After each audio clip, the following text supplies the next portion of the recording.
Hello everybody, welcome back to the channel. So in today's video, we are going to be talking about Carlos Soler from Valencia, and we're also going to be talking about Chelsea's left back and left wing back Marcos Alonso, because these are two players that has been highly talked about within the media, which is why we are going to be discussing about these two players within today's video. And so I hope everyone again is having a great Thursday, a great week overall. I hope you guys are doing well at school or at your jobs. Hope everyone here is having a blissful day and a blissful week. Welcome everyone to this YouTube channel. I'm happy that you guys are here. But before we even progress to these two topics, I do want to speak about the OneFootball app. The OneFootball app, it is our sponsor for today. They are a great, reliable, informative football app. If you do want to find out what's currently going on with your favorite player, your favorite team, what's currently going on in the Champions League or in La Liga, the Premier League, any league that you are interested in, the OneFootball app is going to have that covered for you and is going to be there for you immediately and live, notifying you on your phone. It's a great app. If you do want to download the OneFootball app, you can so by scanning the QR code that you do see here on the screen. And there's also going to be a link that will be provided down below that'll take you straight to the App Store. You can download it and then set exactly who you do want to follow, and then you'll be set and done from there. But now let's get back into the video and let's talk about Carlos Soler, right? Because he has been linked to Barcelona as of late. Now, I want to make one thing very clear when it comes to these reports. There has been numerous reports about Frenkie de Jong potentially leaving Barcelona in the summer, and that could be the only way someone like Carlos Soler could come to Barcelona. And so that feeling was always there when it comes to these reports. It was about, okay, if a good offer does arrive for Frenkie de Jong, they would bring in, and Barcelona would be happy to replace Frenkie de Jong with someone like Carlos Soler. They would love to do that. That has been like the overall feeling. But let's ignore and put that aside, because the only thing that we have been hearing in the past like few days and few weeks is Xavi does have a very strong relationship with Frenkie de Jong. There's full trust and there's full importance with Frenkie de Jong. Xavi does believe that this player should be staying with Barcelona and for many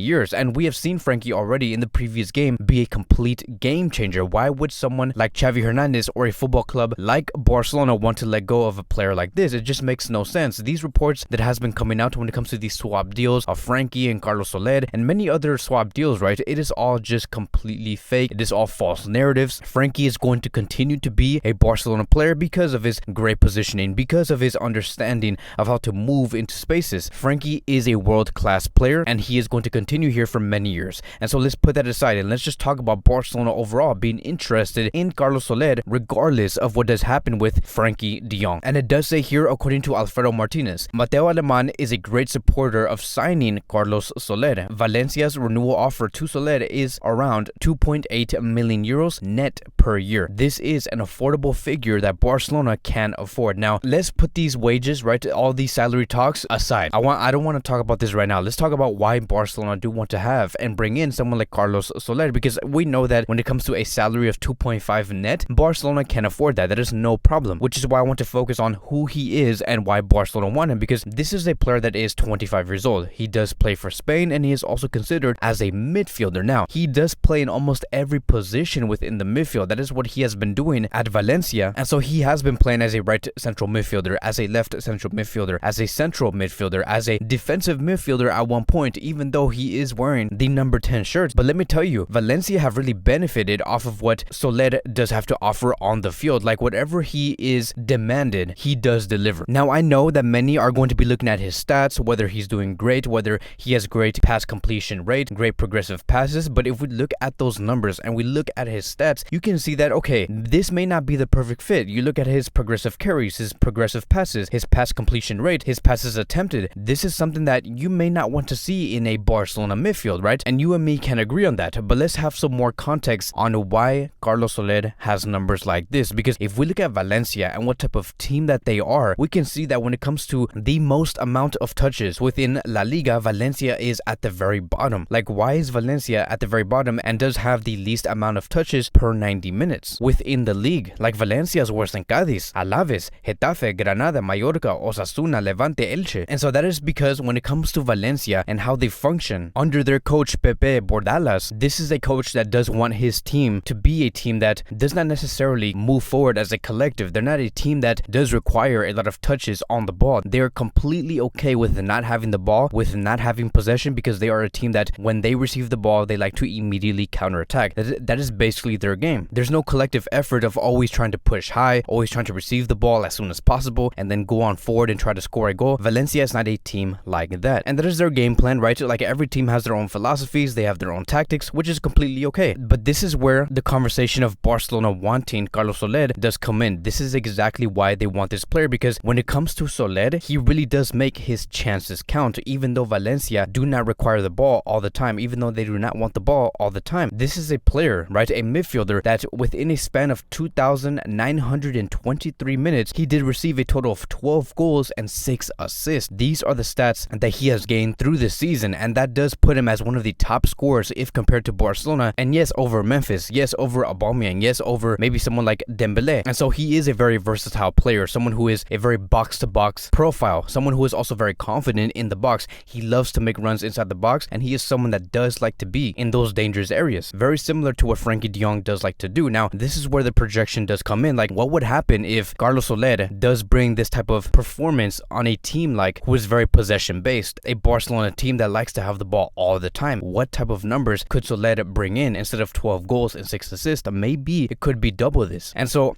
I do trust in Mateo Alemán and what he does want. I have full confidence that he believes he is making the correct move, that this is a player that Barcelona can benefit off of. His contract is going to be ending in the summer of 2023. And so if Carlos Soler does not respond and he says, no, I do not want to renew, I want to see out my contract, could we see Valencia force a sale? And then Mateo Alemán saying, let's bring this player in. Valencia have offered him 2.3 million euros. We can offer almost the exact same thing by offering 2.5, maybe even 2.6. No problem. And now let's move on towards the next player of today, and let's talk about Marcos Alonso, because yes, he is becoming a real option under this Barcelona club. Can you believe it? And so it does say here, according to Fabrizio Romano, Marcos Alonso is appreciated by Xavi and is a real option. Barcelona wants to sign a left back 100% in this summer. He's in a list of 3 to 4 other players. They have been in talks with those close to Alonso, but not Chelsea due to their leadership changes. So again, I want to clarify some things. Marcos Alonso is just one of the options that Barcelona is looking at right now when it comes to their left back position, knowing that Barcelona really want to give that competitiveness against Jordi Alba. There are many players that Barcelona are eyeing, like for example, Grimaldo, Jose Gaya, Galan, Lucas Hernandez. These are all players that I do believe are above the option of Marcos Alonso in case any of these do not work out. Now,